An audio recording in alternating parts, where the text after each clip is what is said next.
La ilaha illallah, la ilaha illallah, la ilaha illallah. بسم الله الرحمن الرحيم.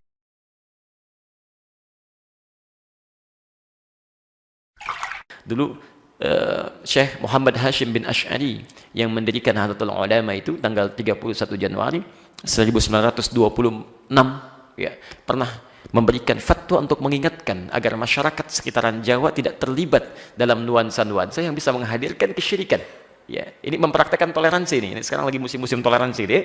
Ya, antum lihat di kitab beliau dari 19 kitab itu ada kitab yang kedua. Namanya Risalah Ahlus Sunnah wal Jamaah. Di halaman ke-14, di paragraf yang pertama, baris yang ke-4 sampai baris yang ke-7, posisinya sebelah kanan di atas itu di pojok. Ya, beliau sampaikan qala fil anwari, dan disebutkan dalam kitab Al-Anwar, wa yaqta'u bitakfiri, dan cukup dianggap ingkar tegas fatwanya ini. Ya, lalu nyambung ke baris yang kelimanya. Wa kullu fa'ilin fi'lan, yaitu setiap orang yang melakukan aktivitas yang langsung terlihat, tindakannya nyata kelihatan, ya. Wa kullu fa'ilin fi'lan la yasduru illa min kafir, ikut-ikutan dari perbuatan-perbuatan non muslim yang akan ibadah, ya, kasujudi lis salib, ya, seperti ikut-ikutan kata beliau ada yang pakai salib, ya, awin nar, ada yang ikut-ikutan ke tempat penyembahan api, ya. Jadi ini jaga toleransi itu indah dalam Islam, indah. Biarkan umat lain beribadah dengan kepercayaannya, tidak boleh diganggu, tugasnya hanya berdakwah. Ya, kita berdoa dan berdakwah, tapi nggak boleh mengganggu orang. Awas, hati-hati, lakum dinukum waliyadin, untukmu kepercayaan Anda, untuk saya agama saya yang saya yakini.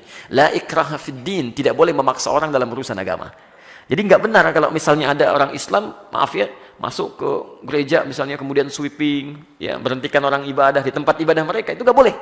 Bahkan dosa itu. Ya, dosa karena la-nya la nahyi. Ya, Quran surah kedua Al-Baqarah ayat 256, posisi paling kiri sebelah bawah. La ikraha, tidak boleh memberikan paksaan. Ya, yang ada kita doakan, kita dakwahi. Ya, dengan dakwah itu mudah-mudahan ada kelembutan hati, bisa hadir petunjuk Allah pada diri-diri mereka. Tapi nggak boleh memaksakan, ya, sampai merusak dan sebagainya. Itu tidak diperkenankan. Ya. Tapi yang menarik, jangan sampai juga menjadikan semua aktivitas itu, ini toleransi tingkat paling tinggi itu. Untuk Anda silakan, kami nggak ganggu. Ya. Tapi juga, maaf, tidak boleh kemudian ikut-ikutan di dalamnya. Seperti kita pun tidak boleh memaksa mereka untuk ikut-ikutan tentang, maaf, tradisi dalam agama kita. Ya, ritual agama kita. Ya. Antum Idul Fitri misalnya, antum pimpinan di perusahaan, maksa karyawannya harus pakai, ya, jubah, ya, pakai sarung, pakai koko, bisa, itu nggak boleh. Ya, biarkan aja gitu kan. Nah, termasuk juga pernah terjadi di Jawa, itu dulu tahun 1330 Hijrah. 108 tahun yang lalu, sekitar 1908 tahun yang lalu, itu pernah ada kejadian orang-orang Jawa itu dipaksa untuk ikut ke tempat ibadahnya penjajah pada saat itu, beserta tuan-tuannya, kemudian diminta untuk mengenakan atribut-atributnya, kemudian diminta ikut sekalipun tidak ikut ibadah ke tempat ibadah mereka. Itu sudah ada kejadiannya dulu. Maka keluarlah fatwa ini. Kata beliau, awil masyi ilal kanais, atau ikut-ikutan kemudian walaupun itu dipaksa untuk pergi ke kanais, jamak dari kanisah, gereja. Untuk pergi ikut-ikutan. Jadi dulu sudah ada itu kejadian itu sampai keluar fatwa.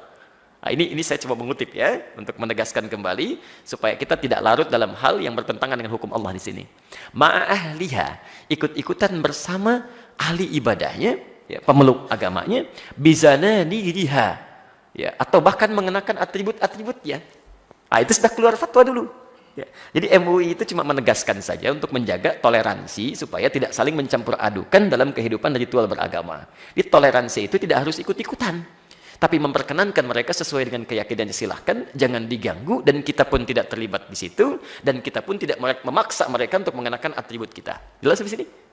Wah, itu fatwa sudah keluar dari zamannya Kiai Haji Muhammad Hashim bin Ash'ari.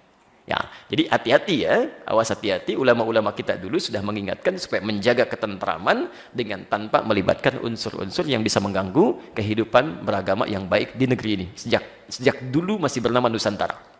Ya, sejak dulu masih bernama Nusantara. Jadi ini penting diingatkan.